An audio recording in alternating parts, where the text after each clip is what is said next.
رات کے 10 بجے ہیں۔ السلام علیکم، یہ ریڈیو پاکستان ہے۔ مجاہد خان سے خبریں سنیے۔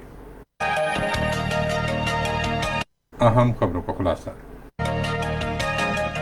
وزیر اعظم نے عالمی اقتصادی فورم کے کووڈ-19 ایکشن پلیٹ فارم سے ویڈیو لنک کے ذریعے خطاب کرتے ہوئے کرونا وائرس کے چیلنج سے نمٹنے کے لیے عالمی سطح پر مربوط کوششوں کی ضرورت پر زور دیا ہے۔ اعظم نے آج اسلام آباد میں کرونا ٹیلی ہیلتھ پورٹل کا افتتاح کیا، جس کا مقصد کرونا وائرس کے شکار مریضوں کو ڈاکٹروں کی مفت سہولت فراہم کرنا ہے۔ دفتر خارجہ نے کنٹرول لائن پر جنگ بندی کی خلاف ورزیوں پر بھارت سے شدید احتجاج کیا ہے۔ افغانستان کے خوست اور پروان صوبوں میں دہشت گردی کے 2 الگ الگ حملوں میں 14 افراد ہلاک ہو گئے ہیں۔ اور اب خبریں تفصیل کے ساتھ۔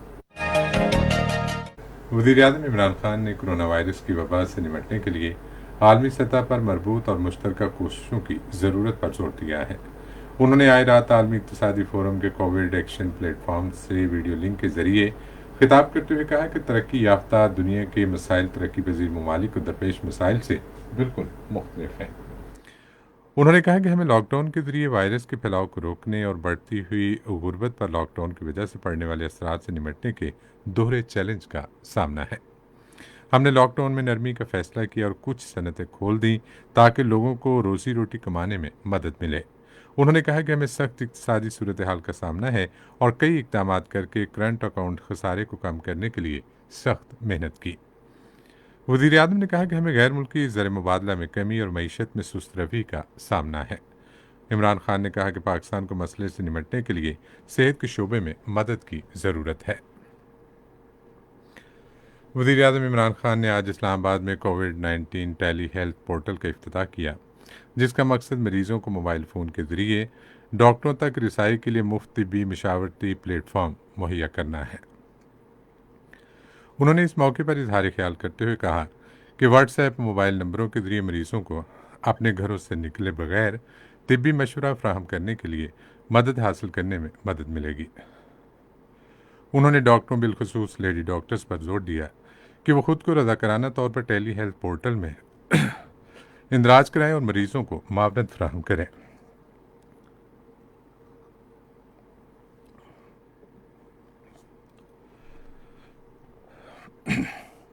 ڈیجیٹل پاکستان منصوبے کے بارے میں وزیر اعظم کی معاون خصوصی تانیہ ادریس نے کہا کہ پاکستان میں ڈاکٹرز مزید مریضوں کے لیے مفت مشاورت کے لیے اندراج کرا سکتے ہیں، جبکہ شہری واٹس ایپ نمبر 0300111166 کے ذریعے کرونا اسکریننگ سے متعلق معلومات حاصل کر سکتے ہیں اور ڈاکٹر سے بات چیت کر سکتے ہیں۔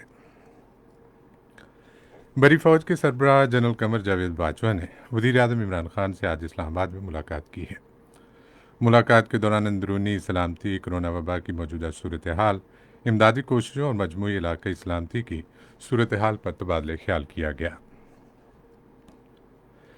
National price control monitoring committee نے متعلقہ حکام اور صوبائی حکومتوں پر زور دیا ہے کہ مناسب قیمتوں پر اشیاء ضروریہ کی فراہمی کے لیے نگرانی کی اپنی کوششیں مربوط کریں۔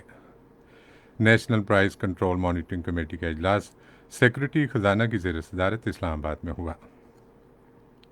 کمیٹی نے ٹڈی دل کے حملے کے باعث چھوٹی اور بڑی فصلوں کو خطرے سے بچانے کے لیے صوبوں کے تعاون سے جامع حکمت عملی وضع کرنے کی ضرورت پر زور دیا ہے۔ آج ملک بھر میں شب قدر مذہبی عقیدت و احترام کے ساتھ منائی جا رہی ہے، جس میں عبادت کا صلہ 1000 ماہ کی عبادت کے برابر ہے۔ شب قدر مقدس ترین اور بابرکت راتوں میں سے ایک ہے، جس میں مومنین اللہ تعالیٰ سے مغفرت اور اپنے گناہوں سے معافی طلب کرتے ہیں۔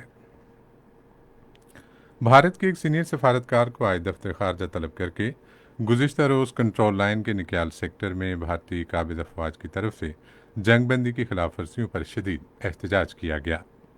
دفتر خارجہ کی ترجمان عائشہ فاروقی کے مطابق بھارتی فوج کی بلا اشتعال فائرنگ سے 3 شہری شدید زخمی ہوئے۔ انہوں نے کہا کہ عالمی قوانین کی یہ سنگین خلاف ورزیاں کنٹرول لائن پر صورتحال کشیدہ بنانے کی بھارتی کوششوں کو ظاہر کرتی ہیں اور علاقائی امن و سلامتی کے لیے خطرہ ہیں۔ بھارتی فوج نے آج کنٹرول لائن کے نکیال سیکٹر پر مارٹرز اور جدید اسلحے سے بلا اشتعال طور پر جنگ بندی کی خلاف ورزی کر کے جان بوجھ کر شہری آبادی کو نشانہ بنایا۔